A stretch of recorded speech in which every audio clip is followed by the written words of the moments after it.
सरकारनं पंतप्रधान पीक विमा योजना आणली आहे आणि ज्याच्याकडे शेतकऱ्यांनी पाठ फिरवल्याचं चित्र आहे। पीक विमा भरण्याची मुदत संपत आली तरीही केवळ राज्यामध्ये 1,27,39,257 हेक्टरपैकी केवळ 36,54,000 हेक्टर एवढ्याच क्षेत्राचा विमा 29 जुलैपर्यंत काढण्यात आलाय। शासनाने या योजनेत अनेक बदल केल्यानं शेतकऱ्यांनी या योजनेकडे पाठ फिरवली आहे। परभणीत तर काही शेतकऱ्यांनी मी पीक विमा भरणार नाही अशी चळवळ सुरू केली आहे।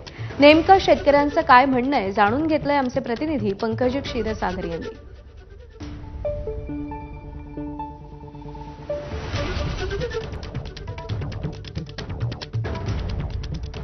1 रुपयात पीक विमा योजना ही शेतकऱ्यांसाठी अडचण नाही, कारण 2022 मध्ये जेव्हा 1 रुपयात पीक विमा योजना नव्हती तेव्हाही शेतकऱ्यांनी याच्यात सहभाग नोंदवला होता आणि 2023 पासून 80-110 या कप अँड कॅप मॉडेलनुसार कंपन्याचा प्रॉफिट मर्यादित करण्यात आलाय, तो सुद्धा विषय नाही।